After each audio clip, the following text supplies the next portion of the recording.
it as we wish. There we go. I haven't thought about how to introduce. You're cute. All right. I'll just... by the way, do you have a YouTube channel as well, Nina? Do you post videos on your channel? I do. Okay, cool. Yeah, because you didn't put your link to your YouTube channel, did you? No, I did not. I'll send that. Yeah. Okay. All right, let's start. Hello, beautiful souls. Thank you so much for joining us.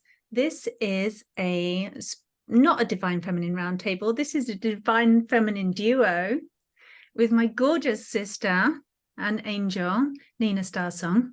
Hello, Nina. And we've been wanting to do this conversation for a while, so we're going to just jump right in the deep end. And we're going to be discussing the divine masculine, the divine feminine, the relationships, unity, distortions in divine feminine, divine masculine, narcissism, empath, the whole thing. We're going to just jump right in. There's a lot to share. So Nina, oh, and by the way, everybody, thank you so much for joining our channels, for watching our Divine Feminine Roundtables, for subscribing and supporting our channels, Nina's, mine, and the other ladies. We love you. Thank you so much. So Nina, where do you want to start? Do you want to start with what you just shared with me? We could start there. Or somewhere else. Where do you want to start? We could start there. It's definitely like we're just going to go right into the dessert, right? We're going to go right into the yeah of this topic. Well, I've been noticing that as my own personal, my womb and my heart is becoming more and more connected to the divine Sophia, Christ consciousness, I'm feeling the collective righteous rage and anger of the mother who has been written out of history and has been removed from her throne by religion, but also by mainstream Christianity. And I've been being led to the most amazing early sacred texts about women. And it's incredible how brave and courageous and how devoted to God these women were. And because of it, they endured so much tremendous abuse, burnt at the stake, raped in front of villages, because they would not give up their relationship to the Christ within them. And what is so sad, and I've been processing, is that we have this very inverted representation now of what it means to be Christian and to have a relationship with Christ. And for most women in the church that believe they're doing what women are meant to do and being godly women, I've met a lot of them actually, and I met a lot of them this year. A lot of them are in what would be called abusive relationships because they've been taught as women that our role is to be submissive to men, that the men are meant to lead, and that if you're not if your faith is not enough as a wife, then this is the reason for the problems in your marriage. Mm-hmm. And it hurts me because it's the exact opposite of what Yeshua taught. It's the exact opposite of what these women were dying for before we were alive. Or maybe, I think that part of our consciousness was connected to them, absolutely. But that they took the true Christian movement, which didn't call themselves Christians, but those that truly were devoted to serving God and knew what it was to serve the Christ within, and that they wrote it into this inverted manner to present it in a mainstream church that is actually causing women to view themselves the way the Pharaohs and the Pharisees and the world wanted them to view themselves. It's everything that these original disciples stood up. They stood against that. They spoke against that. They died because they would not submit themselves to a man. They would only submit themselves to the Christ within them. Mm. And I've just been processing this because it's so intense to live in this world where you're taught that being a good Christian woman and a good Christian wife is enduring abuse, is enduring psychological, emotional abuse, is enduring physical abuse, and you go to, when these women go to the church and they tell their pastors, this is what's going on at home, they're told, well, you just need to be a quieter wife. You just need to pray more. You just need to submit yourself more to the Lord. And it's crazy making. Yeah, it's gaslighting, isn't it? It's gaslighting. It's absolute gaslighting. And what I also have seen is how much narcissism is woven into. So when I talk about this, I'm not talking about true Christianity. I'm talking about the world's version of Christianity that's been created. And there's a lot of abusers hiding within that like to use scripture to abuse people. And it's rampant. And this is what I have personally witnessed, and I've also experienced myself. So it's really close to my heart. And it just makes me so sad, because it's like, how do you know which way to go? A lot of these women, they're like, well, I want to serve God and I love Jesus, and this is what the church says. But this is absolutely 100% not what Christ taught at all. Absolutely. And by inverting that truth, or like who knows which truth was the first one to be inverted, if we go back to the origin story where everything was happy in the Garden of Eden, and then Eve bit the apple and everything went bad after that, and it was all her fault, and if that is the origin, and that was the first inverted truth right there about their story, and it was the fault of the woman, of the feminine, then that actually in turn inverts everything else, because you can't have a field of unity consciousness of all that is, which is how it is, and then think that you can just distort one part and the rest won't have the ripple effect. When you shift a vibration from harmony to disharmony anywhere in the field of consciousness, it's going to have an impact everywhere else. And of course, that's exactly what's happened. Everything has been inverted. Everything. So now we're living in massive discord, total chaos, and not the natural kind, the very manipulated, very distorted kind, very ego-centered, because that's essentially what it is. It's not obey thy husband, it's obey thy ego. Obey thy masculine ego, which is disconnected from the divine masculine and the divine feminine and source consciousness, doesn't know what it is, thinks it's separate from everything else, thinks it is an authority, is the authority. It's going into the polarities of insecurity and superiority and bouncing up and down between the two, and everything's all over the place. And that's really the ego that's become dominant. And Nina, it's really interesting that you said that actually about the narcissism within the Christian, modern version, Christian religion, and dare I say other religions. Yeah. I'm not that learned and scripture read enough to say, but on a feeling, I would say there is no stone that's, been left unturned on this earth right now that isn't polluted with that narcissism, with that ultimate egocentric agenda of separation from source, separation from God, separation from that Christos consciousness that you're talking about, that vibration, that unity.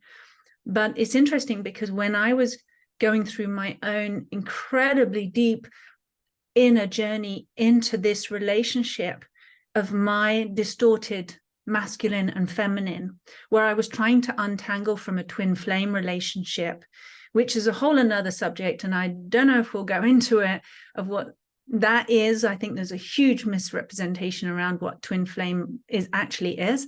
But in my story, that was a massive inversion of the divine masculine and feminine. It was the distorted version, and how that was playing out in me and in my partner, and the quantum entanglement between us. And in order for me to liberate myself from that, I had to journey deep into the underworld of myself. And using, like, I'm very blessed, I have the tools and the skills, as do you. And I was using the I love you me method. And I was using that method to go deep, deep into my roots, into my past lives, into my ancestral roots. And it felt like going all the way back, actually, to the Garden of Eden story, to the origin story of humanity, and seeing that very first seeding of that separation identity, that narcissistic personality disorder, which does say, I am separate from God and I am superior. I am God. Oh, no, I'm not. I'm not worthy. God hates me. Oh, but I am God. You know, it's that bipolarity. And I traced it back. And it was like, my goodness, as long as our culture, our cultural roots remember, God has been represented as the ultimate narcissist. And I was thinking, I'm going to write a book called God is a Narcissist, because that's the way it's presented in religions. It's like, do as you're told. It's all your fault. There's no accountability on God's part. You have to be accountable for everything. You have to be submissive. You have to do as you're told, or you get punished. You get stonewalled if you're bad, you know. And it's like all of these narcissistic traits seem to have actually been personified in our religions, which I find kind of, you know, I don't know what the word is, extraordinary. It's, you know, it's dark, it's deep. It's very dark. And I think we are all going through a healing process. I know I am, of deconditioning the overlays of the God that we've been taught about, that is the God of this world, that is not the creator, source, infinite, divine light that we know in our hearts. Yes. And God of this world is the narcissist. And we could say the God of this world is really Satan, Lucifer. It's really like what they did was they were like, well, we'll get you to worship the God of this world by putting the God of this world's rules in your society. And yes, the God of this world is a narcissist. And yes, he does think that women should be abused in relationships. And he does think it was Eve's fault. And he does think that, you know, it's the woman is the Jezebel and the whore and all of this. But if we go back to actually the lost books of Eden, I've been doing a lot of research, and the Holy Spirit Mother has been leading me to find the lost gospels, to study Aramaic, to understand the true teachings of Christ, which were all about consciousness, frequency, vibration, and very much oneness. It was very much about reincarnation, and it was about how we're all in an evolutionary process of consciousness remembering the Christ within. That is the ultimate beginning of enlightenment. And everything else is essentially an illusion, and there is no sin, but sin exists when we identify more with the body and with the identities of the physical world, and we become more enraptured in this is who I am, more than I am an eternal soul, which is very, very different doctrine than what mainstream Christianity is teaching. And so I actually feel like what I've been feeling in my heart, and I've been mourning and grieving, is the closer I become to that divine mother father point of home within my heart, I feel their grief and their pain for how they're being used to abuse people. And it's an abuse that they themselves can't really stop until you have a true encounter with them through their spirit. And you know, wait a second, this is real, and this is the illusion. But my whole life I was taught that you're this judging mother, father, and I was associating you with my worldly abusive father or my worldly abusive mother. That's the other thing that happens. Yeah, very much so. And a lot of what I would say is happening is like, the truth is we can use anything to abuse people. We could use what we're doing right now to abuse people. There's lots of people doing that.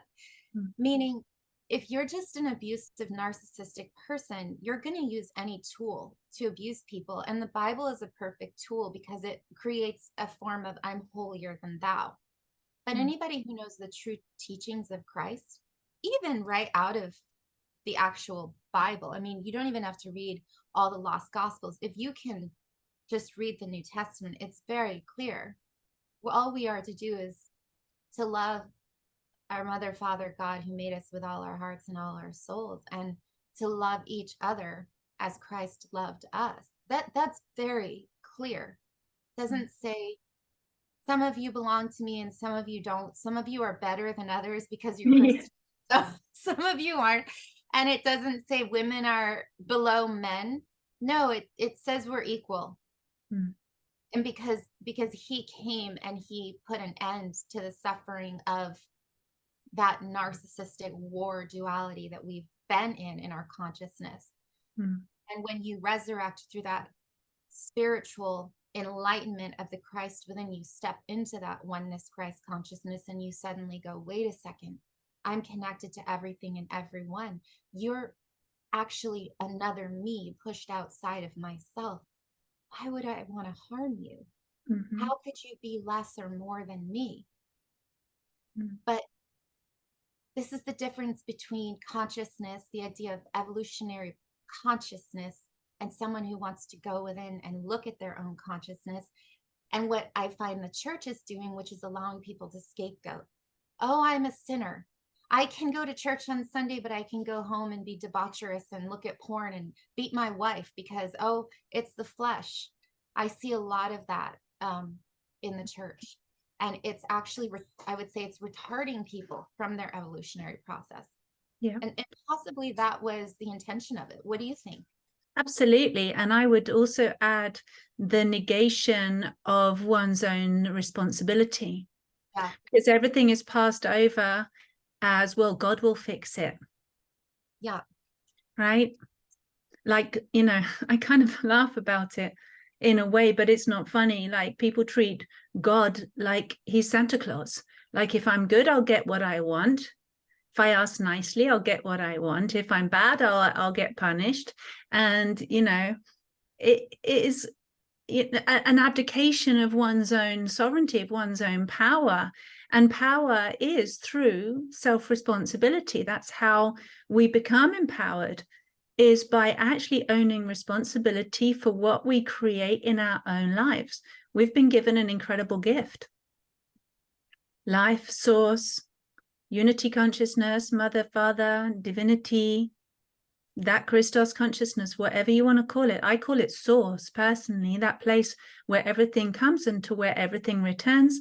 And from that place of source, as it with all one dimensionalness, then comes the duality, comes this universe was born of source consciousness, the ultimate super consciousness, and duality became masculine and feminine, light and dark. And that's the realm that we play in here. And so the shadow can only exist there when we are blinkering ourselves and becoming ignorant and going into denial and lack of realization, lack of accountability, lack of responsibility, lack of recognition of who we truly are and that which truly is us, you, me, everything. That's where the shadow comes in. Because otherwise, we would just be dancing in the divine, feminine, masculine, co-creational paradise that is possible for us. But I also believe, I've fully, wholeheartedly journeyed with this in so many different ways and explored it in so many different ways and seen it in so many different ways, that even the choice to have a sense of separation and say, I'm going to step out of that Garden of Eden, that divine perfection of masculine and feminine, happily ever after. I'm going to step out of that so I can discover who I am. I'm going to, as a soul, wander through these realms of consciousness, through the realms of forgetfulness and disassociation and denial and untruth, and lose myself and lose myself with lots of other versions of myself that are out there, like my Nina version and my Laura Eisenhower version and my Chrissy version and my, ex-partner version. They're all versions of the same consciousness, all my different versions of me. I'm going to lose myself with everybody so that I can have the evolutionary journey. I can learn about that which I truly am, see myself, know myself through my interconnections with others, through that sense of separation, so I can find myself again and come home. And it's so beautiful. So all of this getting lost and distortion for me has been the most powerful teaching, because I was very blessed. I grew up in a spiritual environment which was not about a religion or a God. And yes, it had its own conditioning built in, but I was very much taught, since even before I could walk and speak, and the environment I grew up in was that the divine truth of all that is within me, and I can connect to it and be conscious of it. And I saw that as light inside of myself. I saw that I connected to the light. I was always in that place. But And you still are. And still in that place. I'm, not everybody has that. I was blessed enough to have that for whatever reason. That was my soul choosing. That was my path. However, I still had to come out into the world. I still had to open my eyes from that inner connection and discover this territory. And so in order to help me learn more about who I am and to, integrate all those different parts of myself that I'd forgotten, or, heal my connections with others, as in parts of myself, that twin flame relationship presented itself. Because I was very avoidant of relationships. I was just like, no, not right. So I had one where I couldn't get rid of him. I couldn't walk away. I liked my freedom too much. I didn't get into long relationships, but this relationship was so powerful, as anybody knows who's been in or is in that twin flame connection, where they are your equal and opposite in equal measure. Like they are equally as powerful and strong as you vibrationally, and they're the exact opposite of you and the exact same as you, all in one go. And they're the most powerful mirror and the most powerful teacher, I found, because they represent, like, my who turned out to be what I was very reluctant to discover was, narcissistic personality disorder, in spades. And that shadow element of him was such a powerful teaching for me to integrate and own as my own. And so, yes, there's a lot of denial. Yes, there's a lot of misrepresentation, a lot of twisting, a lot of ugliness, a lot of things we could call evil, satanic. And yet every single one of us, and I know that, you've got your own kind of depth and wisdom and beauty around what I'm about to say, Nina, as well. But each one of us really has that choice to reflect and say, oh, hold on. There's something beautiful here for me. There's something amazing. I can choose to awaken. I can choose to realize. I can choose to come out of my own hiding, my own denial, my own shadow. I can choose to see this through the eyes of unconditional love, of source consciousness that I am. I can choose to integrate this, not fight with it, and keep empowering that which, we don't want, because that's all it does. It just empowers it. You fight the shadow, it gets bigger. But to love the shadow, something else happens. And to love that with that unconditionality. And for me, that's what it's all about. And I'm going to stop there. Super, super powerful. How much can we love the narcissist in ourselves and, unravel it, disempower it, if you like. Thank you for sharing that, Tara. I definitely, from the time I was a little girl, was born into the cycle of the narcissist. And that started with my father, who is very much, he's a narcissist, and then he has other mentally diagnosed disorders. And those didn't they were not diagnosed until I was older, but I always knew as a child something is really not right here. Um, and something that I've been personally receiving in my downloads, and I'm actually in Florida right now, and this very much holds the fallen and the awakening Atlantean grid. And I believe that we're going through what those twin flames experiences are, is we're going through the core wounds between the masculine and the feminine.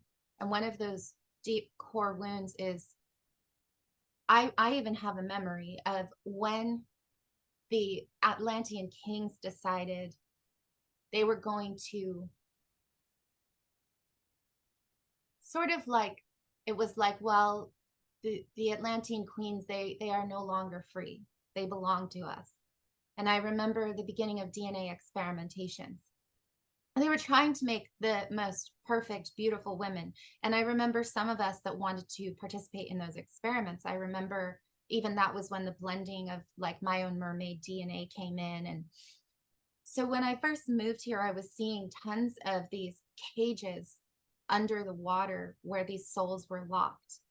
And now what I'm seeing is cages are no longer there, but everyone's sort of milling around going, how do we know what we did, but how do we find our way back into oneness?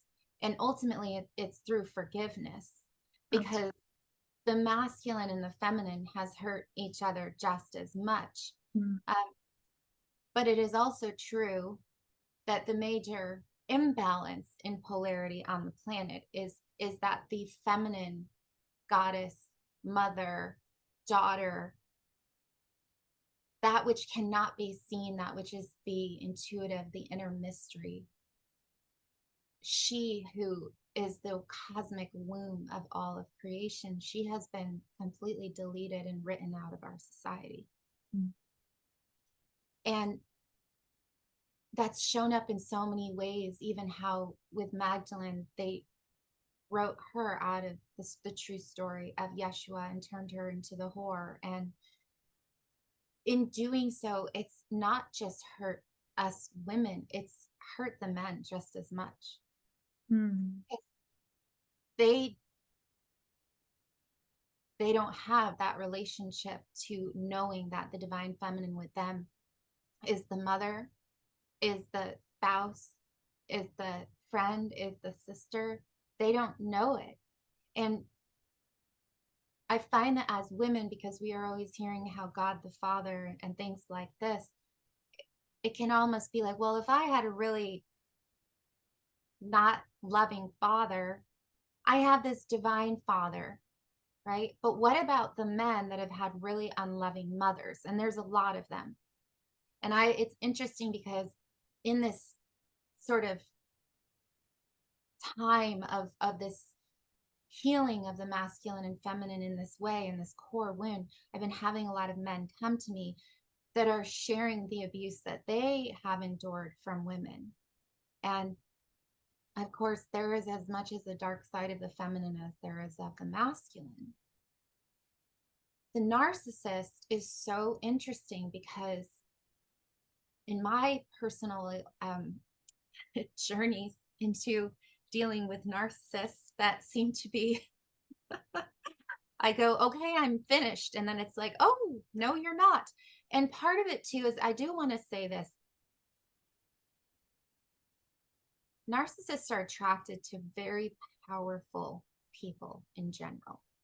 So we hear a lot about how the narcissist is attracted to the empath, but the other thing people should understand, and I'm speaking mostly to women right now, but there are narcissistic women, but I'm speaking mostly to women right now, saying, if you are a woman who is a powerhouse, who's a goddess, who's successful, and who doesn't really need a man, and you're super independent, you are a prime target for a narcissist. And it's the last thing you would imagine. But the reason is because although they present something that is a different mask, what's going on beneath them is they're seeking someone to be their scapegoat. They're seeking someone to carry their wound that they will not carry. And essentially what I feel they're seeking is they're seeking the love of the mother. And so Very women much. that are queens, we very much carry this motherly Mm, energy, and they see you as a trophy. And the reason they want to be with you is because if you're talented, if you have uh, followers, I mean, these are stupid worldly things, but these are the things they're looking for, right? If you're beautiful, if people in the community love you, if you attract tons of people because you shine so much light, you're a prime target because they want all of those things that you are and you have that they don't have in them. And by mm, having you in their lives, then they feel like that much better about themselves. That's why abusers also steal children, because they're full of light. Darkness, like Yes. as in twisted darkness, not as in natural, pure, infinite void darkness, the divine feminine darkness, but twisted darkness, i.e., lack of love, lack of the feminine. That's why it's twisted darkness. Will Yes. seek the light, will Yes. seek the light of the opposite of itself, and it will consume. It wants supply because it cannot find the light in itself, and it will like suck the light out of those who shine the brightest. I completely agree, and I've got like tingles all over, Nina, with what you're saying. So to take this a step further, I feel like what I've been discovering is that because these men that have this core wound with the mother, they don't have access to that in themselves, and they can't find it outside of themselves. Mm. And our society is really teaching men to mm, we're reversing roles. I mean, it's like she's not the one that's meant to be the rose, you are. And so what I'm noticing is happening is that what do you think I that's just like, yeah, the pretty men with pluck their eyebrows. I'm the most beautiful. That's also the original kind of description of the narcissist, isn't it?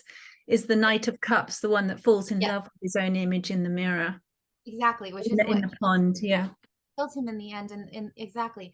But what I'm noticing is that where this is getting twisted too is around their sexuality. So the experiences I've had recently with narcissists is that they actually, so in the beginning, so Oof. imagine it's like a gay man in a straight man's body, because they're attracted to you not because they really love you and they want to be the, carry the sword and be like the knight of the round table as you're priestessing and holding space for you. No, they want to be you.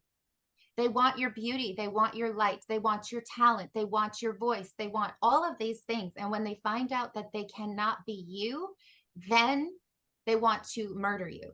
Yeah. Seriously. Yeah. After competing with you heavily and making you feel extremely shit about yourself. Yes. So this has been a very strange thing to notice. And I feel like it is this Atlantean core wound, because I'm noticing it was like there's this wound in the masculine where I believe that because they can't give birth, there is a desire so badly Sick. to want to be the goddess. And Mm. the the antidote to this is that the goddess is on the inside of them. But if they have not met her yet Mhm. inside, then they're Mm. trying to meet her outside. They're going to you because you embody the goddess, very Mm. much so, but Mhm. they can't find her on the inside. So their way of trying to get her is to take from you. Yeah. And because they're just a black hole inside. And Yeah. so that inverted twin flame is very much stemming from that place of they can't find her on the inside, and she's been written out of history, and she's been turned into the Jezebel and the horse, so they're meant to control her, and she's beneath them. And well, it was her fault for the fall. She ate the apple, which I Mm. think all of these it's all propaganda, honestly. Was meant to create the destruction between the masculine and feminine. But I do believe that it's also what we are all responsible for in some of the things that started to happen in Atlantis, in the mixing of the genders, the DNA experimentations. And now it's like it's coming up from the ocean, and it's happening now in the 3D as we play this out again and go, are we going to do this again? Mm-hmm. How can we do this differently? Did we not learn from this the first time? Mm-hmm. What do you think about that? I think absolutely everything you said is singing through my whole body. Like all of my cells are vibrating of like, yes, yes, yes, completely. And I love the way you put it, because it's quite a complicated thing to follow that thread, isn't it? And go, then that, then that, then that, then that, then that. And so the way that you did it then was really, really excellent, really skilled. So thank you for sharing that. Mm-hmm. Because also, yeah, exactly, the lack of mother, the distortion of mother in the first place, and how what you put out there comes back to you. It is a classic example of that. It's like whatever you inflict on others eventually comes back to you and haunts you and destroys you. And it's like I experienced it as being consumed. It's like that divine feminine that is through me, as me, with me, is me. And I love that about myself. I have to say, I love the divine feminine in me. I embrace that. And for me, one of my parents was the narcissist. And I only learned this like in the last 2 years. I always thought that as the divine feminine, loving being that I am, and I know that I'm loving, like I don't have to prove it. I know that that is who I am. And that's just the reality. But I also felt that when other people abdicate their responsibility and they struggle, and I've been taught from the day dot that it's my responsibility and it's my fault that person struggles, and I've somehow got to fix it, but everything I tell them isn't wrong, and it just is, they're an impossible fix. You can't help them. But I was constantly made to feel like I should help and everything was my fault. So I went into that pattern of, well, if I just keep loving more, if I apologize, if I take responsibility for everything and say, I'm sorry, please forgive me, I didn't realize, I can see where there's a part in there that I contributed to, I co-created that, yes, forgive me, I love you, let's heal, let's heal, let's heal. And because, just like you said, so good at doing my own healing and moving through these things as the divine feminine does, she just cleanses and cleanses and cleanses. We as women cleanse and cleanse and cleanse all the time. So it's almost like, well, I'm such a good cleaner. It almost feels like that's part of loving, is to help other people clean them and take on that job mostly for them, you know. And we're doing it from sincere, genuine love. And where it really, the wake-up point for me, because I think I would have just kept doing that, even though it was hurting me. It felt like, and especially because of the brainwashing around twin flames and this story that we're told, like, you're together, you're the perfect couple, you have to make love, you have to unite, and when you do, you're going to save the planet. So if you don't unite and you don't get over your stuff together, then, you know, the 144,000, you're a special pair, and if you don't, you're going to fail humanity. This is terrible, and it's such a lie. Again, another gaslighting, another, well, it's all on you guys, you've got to save the planet. It's like, come on, you know, and which is completely bonkers. And I was just like, so I would question that and go, hold on a minute, is that true? That's not my truth. But however, I was still willing to do whatever it took to keep loving these people, the parent, and I'm going to just say it was my mother, is my mother. So that distortion in the feminine came from her. And so I'm healing that and going, well, I love my mum enough, I love my partner enough, I'll just keep doing it. And the wake-up call for me was the other part that's written in the Essenes and the ancient scriptures, the original holy books, is that love source God as yourself. and love yourself as source God and love all others. It's basically love everything, including this being that I am, that comes from source. Because how could I love life and love source and love others and not love myself? That's separation. That's not love. There's a condition there. It's like, I will only be a loving person if I don't love myself. That's a condition, and love isn't conditional. But that condition has been heavily embedded in. So that is part of the distortion of the program, is just keep loving, helping, serving others, whether you're male or female, masculine or feminine, because both serve in different ways. We're both of service. We're both giving in different ways. And to thine own detriment, to the point where you do have to kill yourself, or you do suffer, or you do sacrifice, and you have to die on the cross to make your point that I'm not going to do this anymore, or it's hurt me so much, I'm willing to die because I love you so much. I'm going to die because I'm taking on all your sin. I'm taking on all your baggage. I'm taking responsibility for your shadow stuff that you're not dealing with, and I'm going to die with it. And it's like, no, not that either, because that's just repeating history. And so the wake up call was, I'm not loving myself right now. In loving these other people and trying to help so much, I'm actually not loving myself. And that's the balance point. And that was really, really profound and really powerful.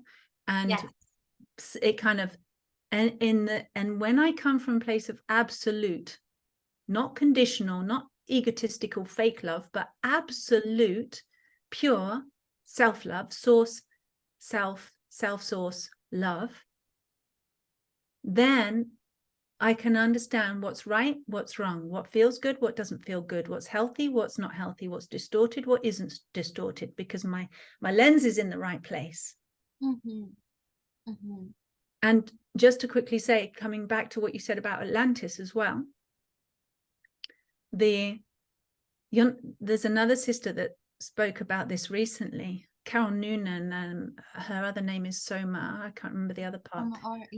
I love Carol. Araya, is it Soma Ara or something? She's wonderful. Soma Ara, I think it's Soma Ara, yes. Yeah.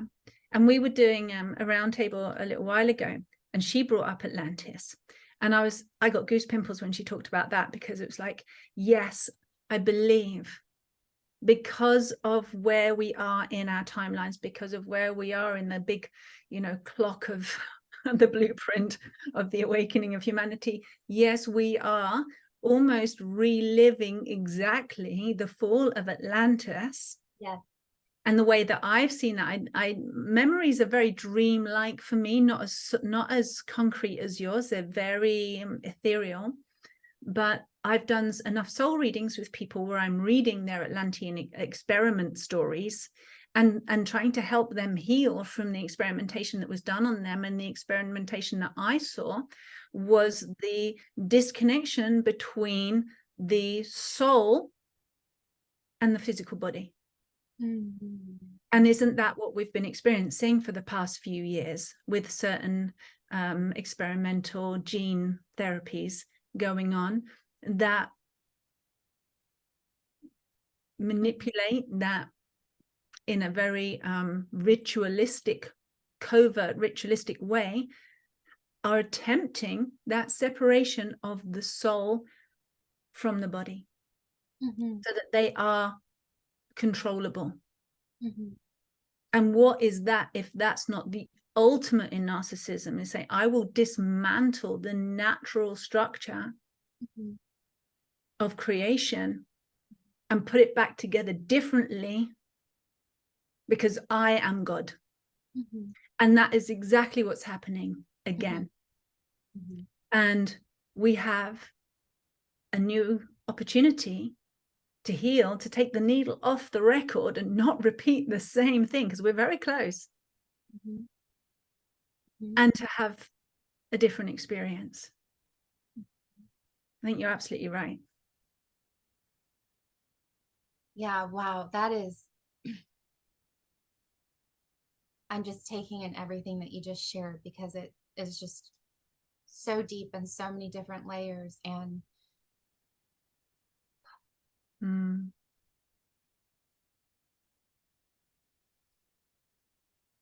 something that I've been becoming more and more aware of is there's certain patternings in the starseed groups.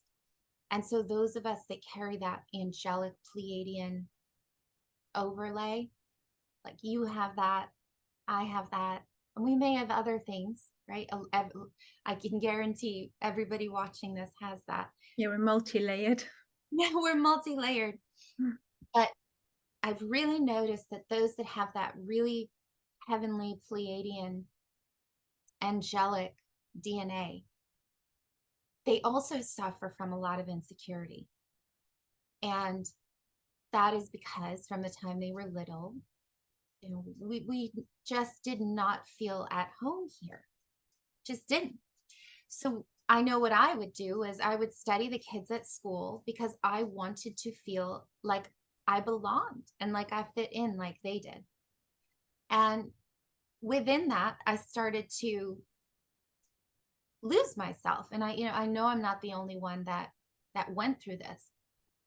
But something that I've noticed that happens with the Pleiadian template is because we have so much light, because we have so much compassion, because we have so much love, because we are here as embodiments of so much love, we attract those that are so extraordinarily broken. Yeah. And our lesson is that we didn't come here to take away their pain and their lessons.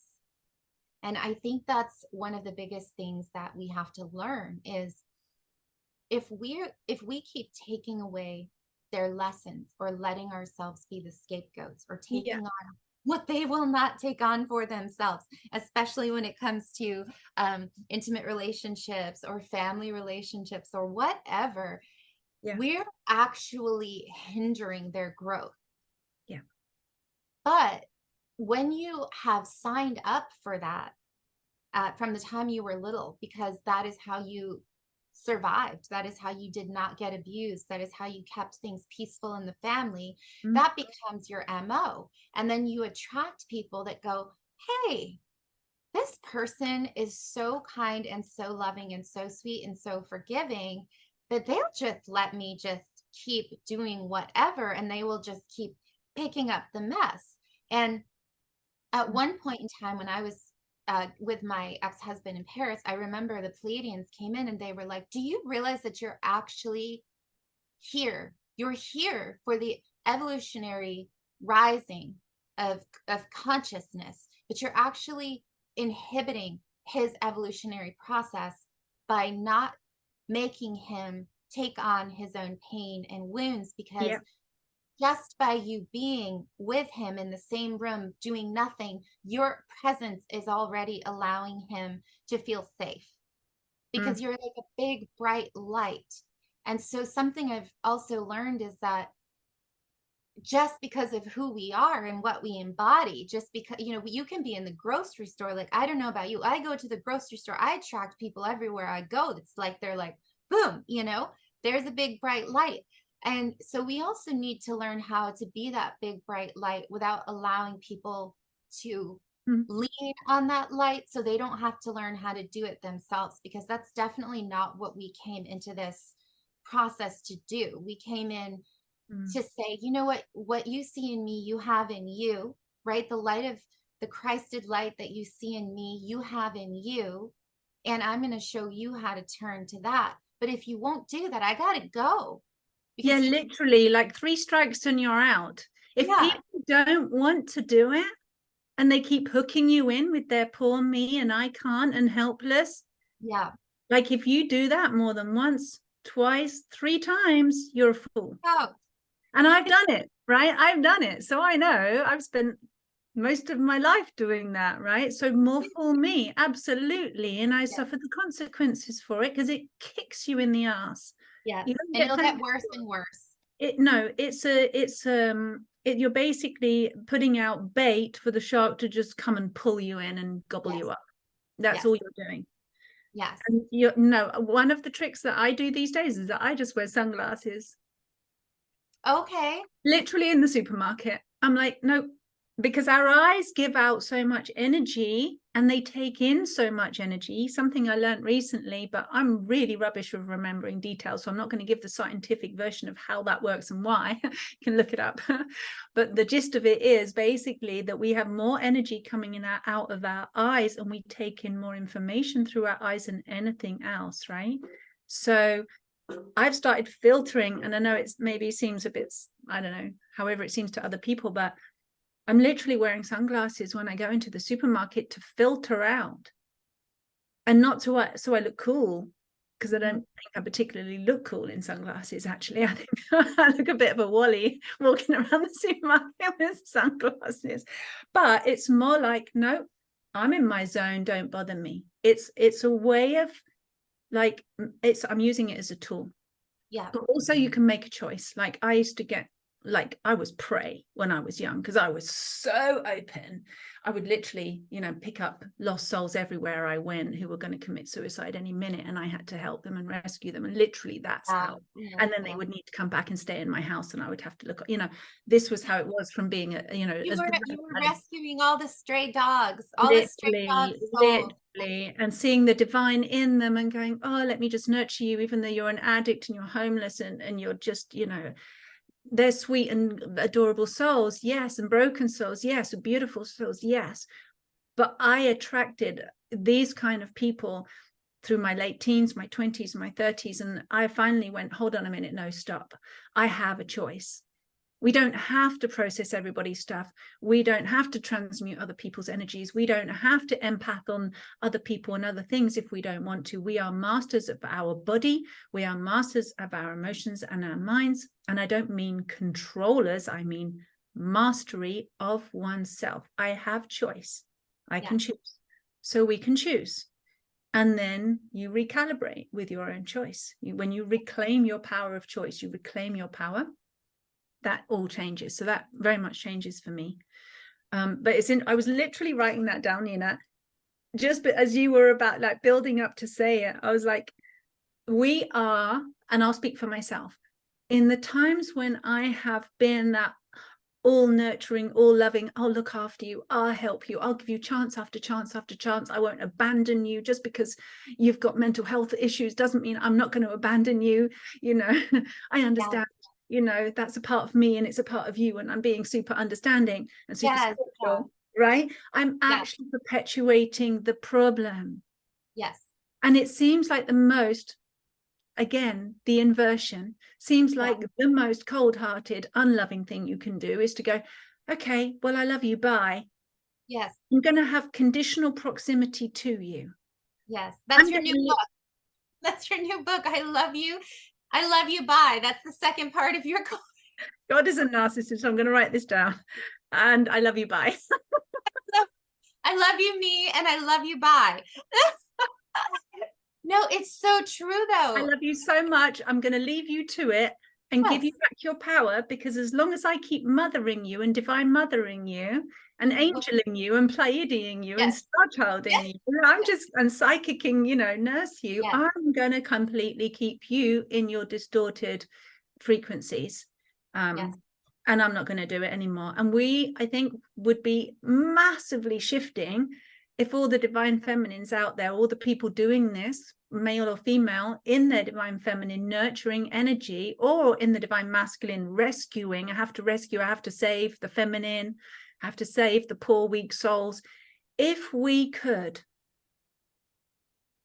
and I'm not talking about children now, I'm talking about adults, children, they are our responsibility. I'm talking about adults. You get to a certain point, you go, okay, you're an adult now, you're responsible. I help you learn about that. I'm not going to do it for you, and you've got 3 chances. Okay. Yes.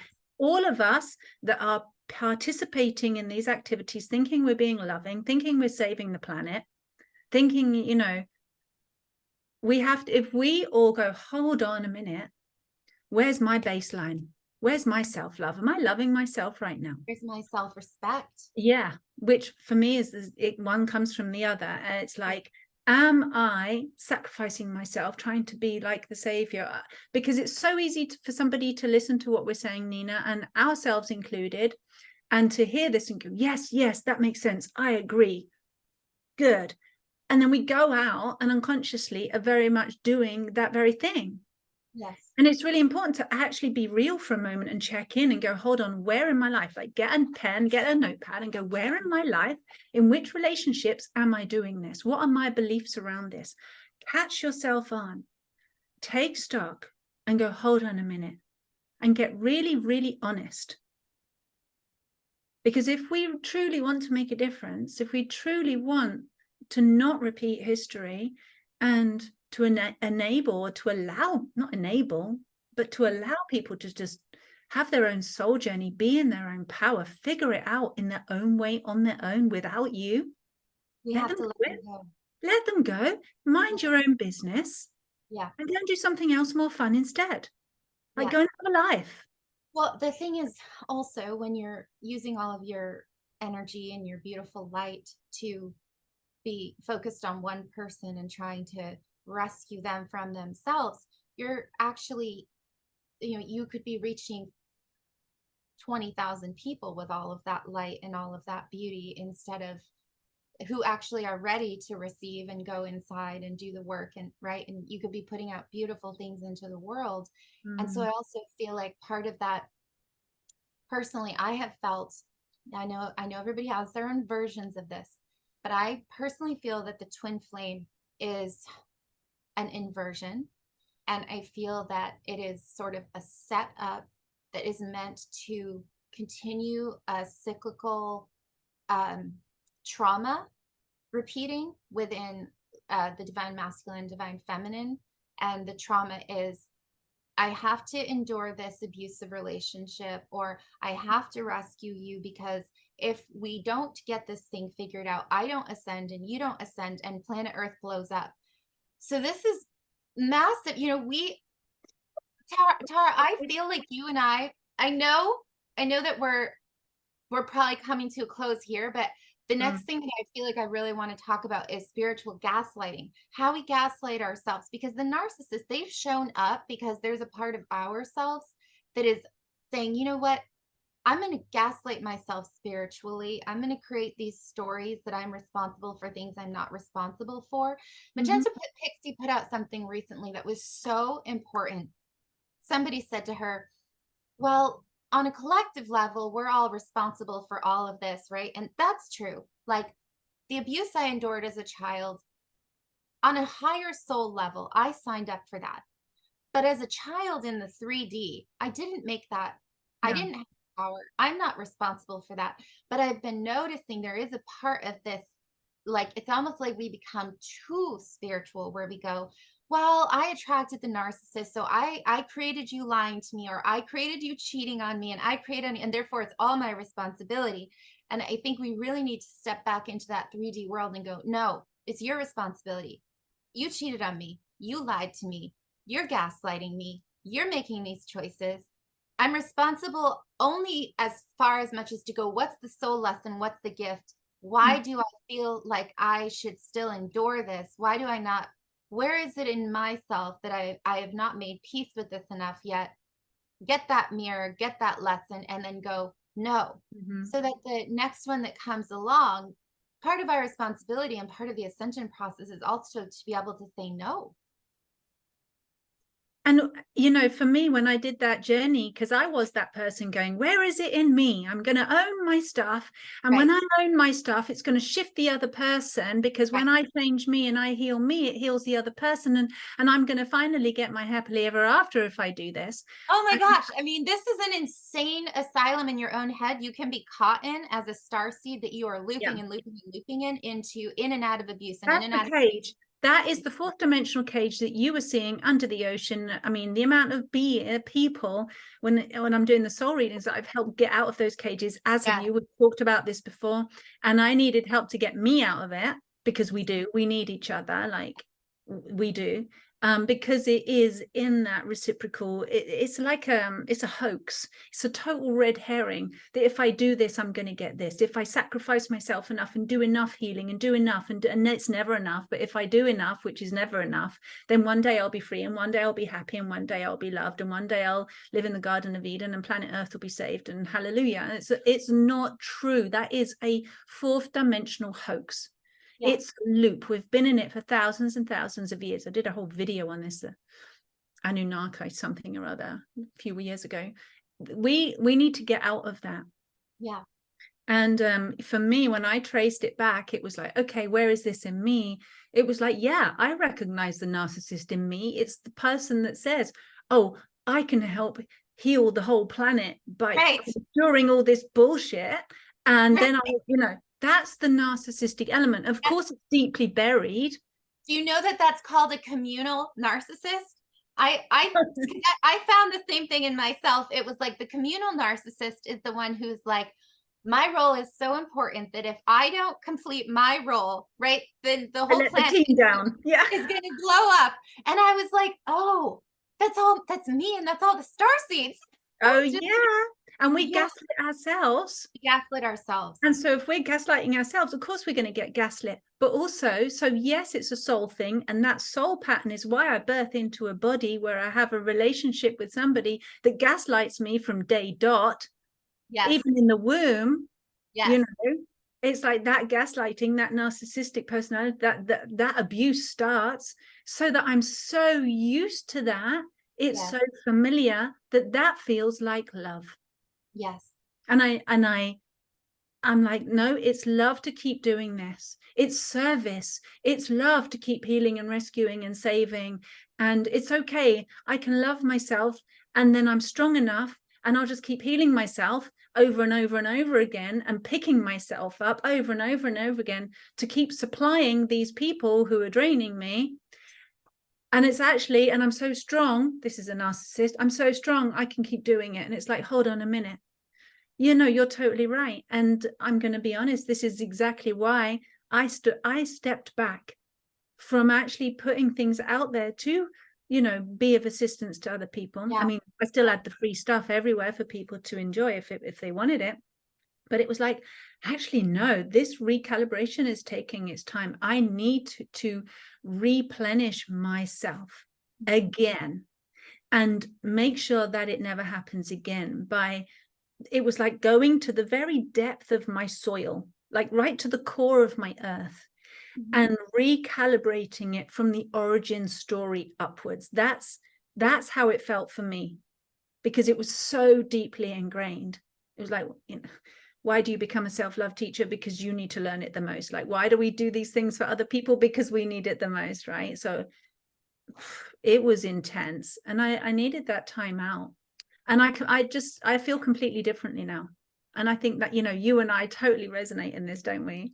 We really do. And, you know, it's interesting because the narcissist says, well, I want to be God. Well, playing with somebody else's life and going, I'm going to rescue you, I'm going to save you, I'm going to help you get to the awakened, enlightened person that I can see your higher self is, even though you're kicking and screaming and kicking me all the way. Well, what are you doing? You're playing God.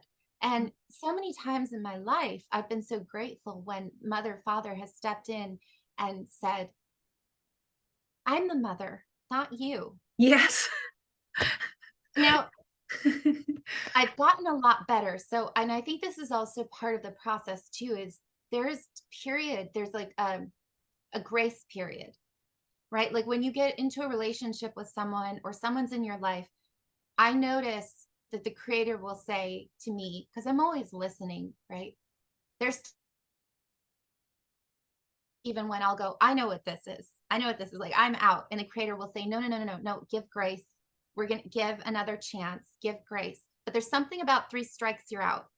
And on that 3rd strike, that is usually when the mother, father will say to me, you've given grace. You have completed your mission here.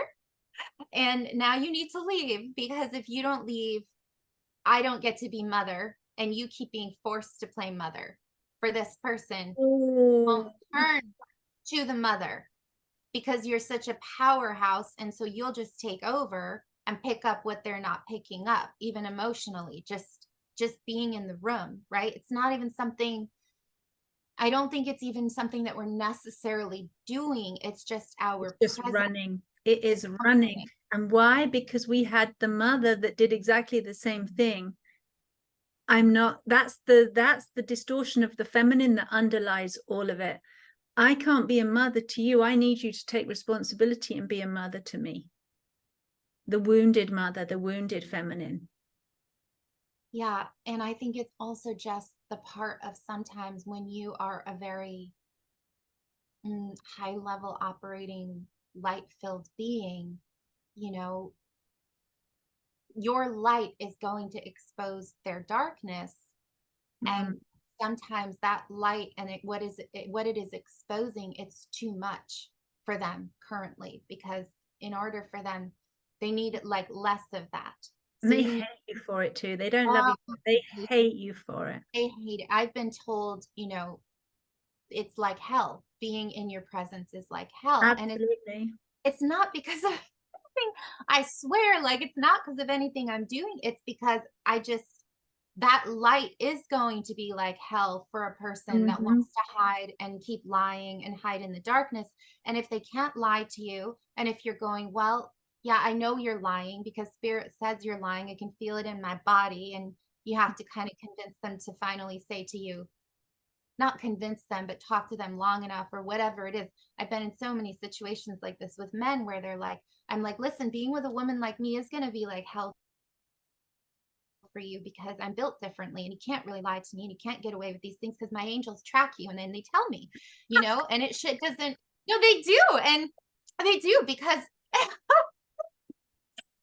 There's nowhere to run or hide. there's You have nowhere to to run come or hide. clean. But it's also because we're all one. And so, but really, should there be anywhere to run and hide? I don't think there should be, because this isn't a time on the planet where the powers, our mother, father, God, and that divine Sophia energy that's awakening, she's not supporting lying to the feminine. She's not supporting objectification of the feminine. She's not supporting the old patriarchal Hmm. template.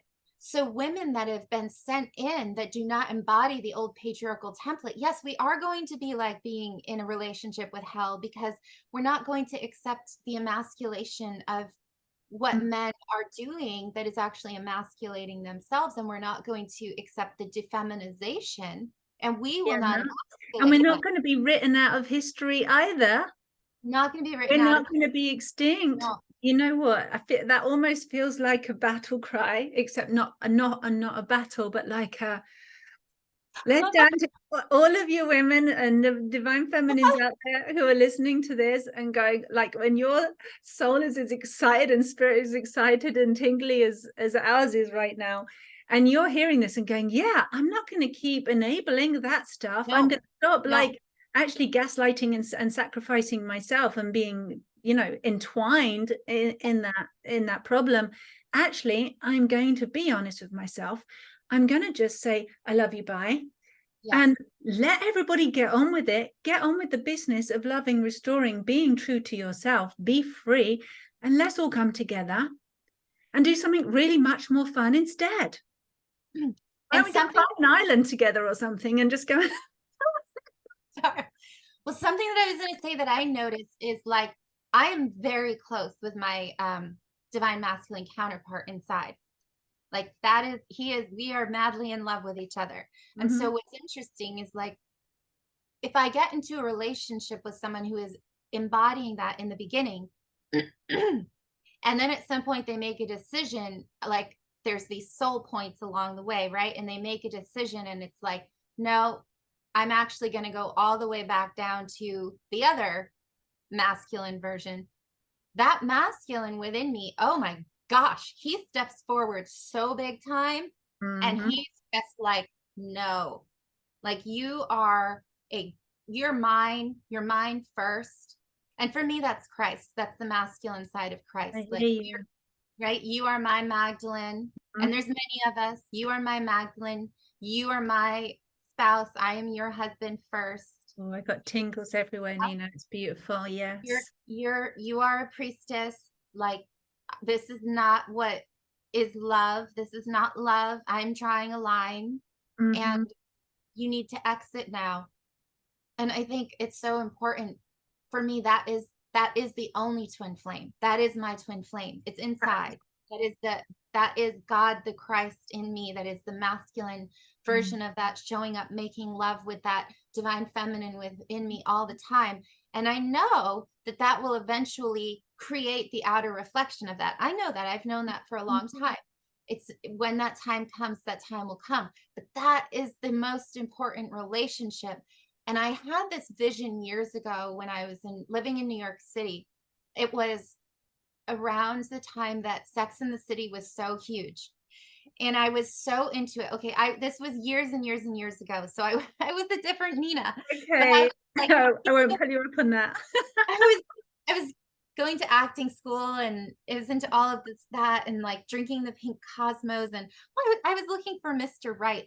But I remember that one day I was in the health food store, and I was so hunting. I was so on the hunt. Like I was shopping, but I wasn't really shopping. I was checking out all the guys because I was so caught in that like Mr. Big story of the princess being rescued. And it's such a disempowering story. But I remember there was this moment that, and this would happen to me, even though I was living in such an unconscious way, that higher consciousness was just would override it.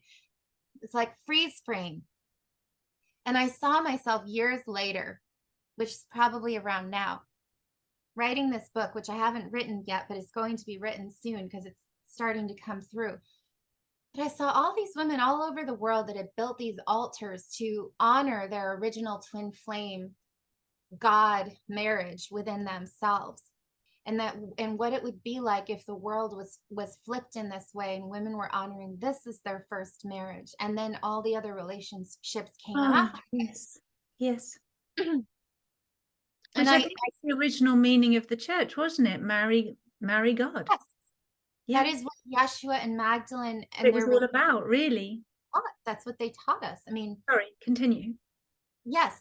So, and also I saw this at the same time, it was women doing this, but it was also men doing this. Men having their altar that was their honor of their bride, and then coming together in relationships that were representative of that. I love that. But because the feminine has been deleted, women have been taught that God the Father is, well, like, God forbid you experience sexual pleasure. Don't touch yourself. I'm sorry. I'm fully going out here right now. I'm going for it. And it's like, right, because that's just dirty. So shut yourself down. God forbid you enjoy sex and orgasm. No, no, no, no, no. That's terrible. Shut yourself down. Don't share yourself. Think of yourself as being ashamed of yourself, because God is so ashamed of you, because he's definitely ashamed of the body he gave you. Right? It's not a reflection of the love that is the beauty of the mother father's face at all. No, no, no. It's temptation and it's sin. And you definitely, if men are attracted to you, then you're absolutely such a dirty sinner. I mean, oh my gosh, I'm on a roll going right now. Get it out there. But it is the core wound that is existing between the masculine and feminine, because then the men are going towards pornography. And then they're pretending to be something, that they're not on Sunday as they go to church or they go to yoga or whatever it is. And they don't have the relationship to the divine feminine mother, or they only see her as the mother, but they don't know how to see her as the spouse. And the reason this has happened because they took away the truth of Magdalene and Yeshua, which was that they had this very beautiful, gorgeous, loving tantric relationship. First of all, if Jesus the Christ that came embodying the Christ had to resurrect every aspect of humanity, then that includes sex. And bringing it into the heart. And bringing it into the heart. And so if that is what that sacrifice included, all of that, so that we are not sacrificing ourselves anymore. And so the resurrection was resurrecting all of that aspect of humanity, so that we don't have to be the sacrificial lambs anymore. So that was what that was about. In a way, though, like, if that story of Jesus is true and he sacrificed, he brought it into death, but then he rebirthed. Yes, because and so death wasn't permanent. It wasn't forever. That's what he was doing. He was saying, your eternal consciousness, I'm going to prove it to you. The soul is eternal. So I'm dying to the flesh. Exactly what you said earlier, through forgiveness. If somebody can show us the path of forgiveness, it is that story of Jesus. It is Yeshua and the Magdalene equally. My gosh, the amount of forgiveness, to bring harmony, to bring balance back to that distortion.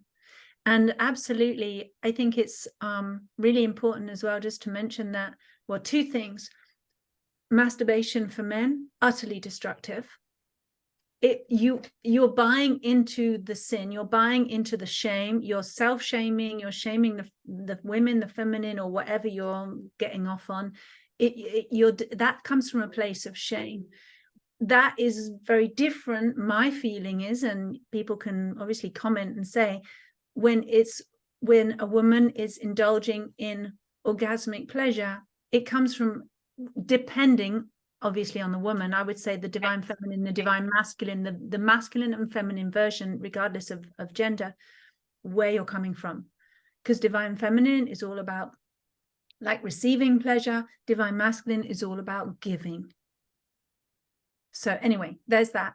But also coming back to twin flame, and you said that original twin flame relationship between ourselves and our divine union within, I wouldn't even call that, I would like to not call that twin flame, because, and again, everyone can disagree or have their own opinion, but when I first learned about twin flame back in around, let me think, what year was this?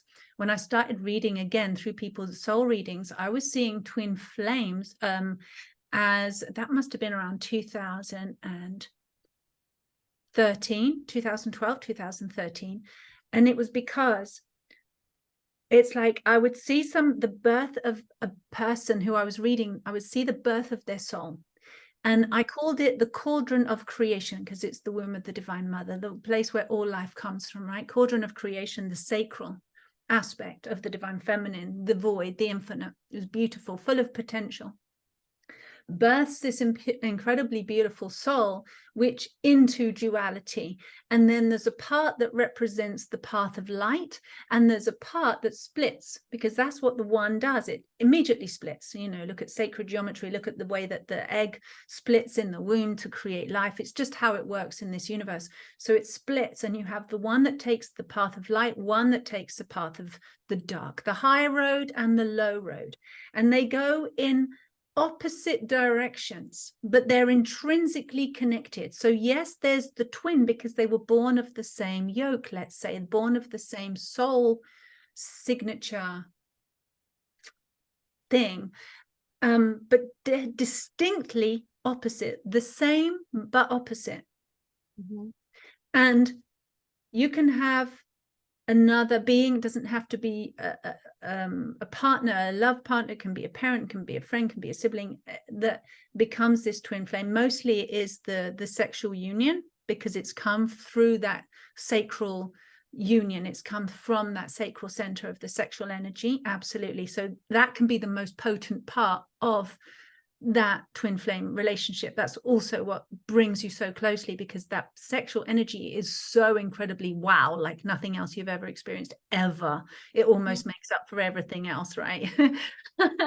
Then we know how amazing that is. Yeah, and it's pretty cosmic and it's amazing. It's like the best thing you've ever had, but everything else goes into distortion. And it's like that twin flame, and people call the twin flame where it's like they're your soulmates, where you live happily ever after and you can resolve. But when you're going in opposite directions, there isn't that. I don't believe there is. I am going to integrate the dark and the light of myself and become whole, and they will integrate the dark and the light of themselves at whichever point that they choose, this lifetime or another lifetime, when they choose, when it's right, when it's written in their codes. And it's none of my business. And I just make sure that I do my part. And I return back to the cauldron of creation, back to source, back to mother, back to that consciousness. There's nothing else incumbent upon that. I mean, that's just how I feel. And anything where it's like, well, you get the happily ever after, where somebody's just like you and you're really well matched, I would call that something else.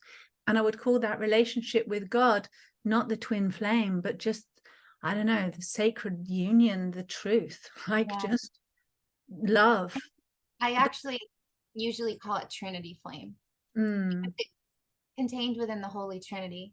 Nice. And it's really your marriage with Mother, Father, Magdalene Christ, like Sophia Christ, and then would go down to like Magdalene, Yeshua, and I believe that's what many of us are here to embody, that as Yeah, the Mother, the Father, and the Holy Child.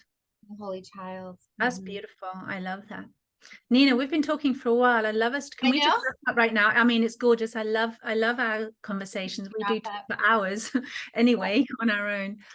Is there anything that you want to share with anybody? I was wondering if you've got any services that you're offering at the moment, any programs or anything that you want to share with people?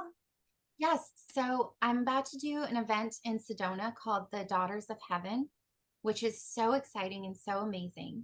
And you can also be a part of that online. So it's going to be just incredible. It's all evolving. It's a conference, but it's evolving around music and frequencies and bringing in the frequencies of the Sophia Christ, Daughter of Heaven, which is not masculine or feminine. Michael Meerdad is actually leading it. And as he explained, daughters always meant the souls of heaven. So it's ultimately the men and women who have always served the Divine Mother and have gone through a lot of persecution because of it, and prosecution and battle and war and death, but also carry very high angelic DNA and are going through a very powerful awakening right now of realizing, oh, I'm here to fully embody the light. I'm not just a light worker. My whole life is completely devoted to God. And it's, if that's you, you know it. I want to come. When is it? That would be amazing. So it's September 28th, 29th, and 30th.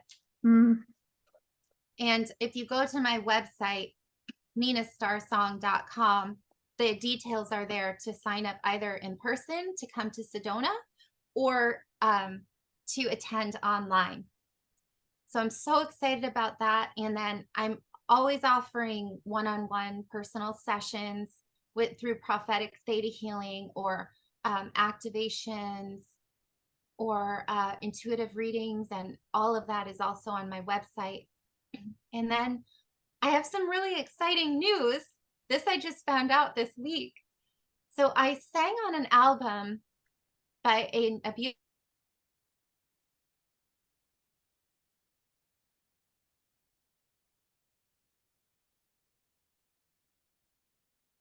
I lost you there, Nina. Beautiful harpist who is a dear friend up for the hold on. Rewind. Your signal went. Is it coming back? Yeah, you sang on an album. I sang on an album by a beautiful harp player named Peter Sterling, who is really an amazing angel. He channels the angels. So he channels the angels when he plays harp, and I channel the angels when I sing. And so we play together. I've known him for a long time, but he just put out a new album, and it's called Mystic Voyager. And there are 3 songs that I sang on that album. And one of those songs is called Cosmic Lover, which we wrote together. So if you go to Peter Sterling Cosmic Lover on YouTube, you can see that music video. But also what's very exciting is that I just found out that the album is up for a Grammy in the New Age genre. So it's really exciting, and I know it would just be incredible. And I'm praying for that, and I feel like I see a very powerful timeline where that is going to come through. Can people kind of vote and support that to be a winner somehow? I don't think so, unless they're a part of the Grammys and that voting process. I understand. Yeah. But the album itself is, I know that would be amazing. The album itself is getting worldwide recognition, international recognition. And so if you go to Peter's website or to look him up on YouTube, you can find out more information about that. And then I have my own YouTube channel as well. So yeah. Yay. Yeah, lots of exciting things going on, and that's wonderful. I really wish I could come to your event. I've actually got a live event as well, and I haven't done a live event since 2019. So this is my first one for like 4 years. Wow. I know. I'm really excited. It's going to be very small because I thought I used to kind of go all out and there was big stages and music and like loads of people. And now I just wanted to do something more chilled, and just see how it feels. Yeah, the intimacy is really the part that I love, you know, the feeling of really holding each other in that space and looking in each other's beautiful eyes and feeling the energy together in that space. I really miss that. So I'm really looking forward to it. It's going to be quite intimate. There's only 40 seats available, right? So, and it's a week from now. It's on the 23rd of September in Brighton. And I've got people coming from America and from Scotland and from Latvia and all kinds of places, which is really wonderful. It's going to be very small, very intimate, and very beautiful. I'm really excited. So if anyone's interested in that, just have a look on my website. I don't expect you guys from America to come, although that would be kind of cool.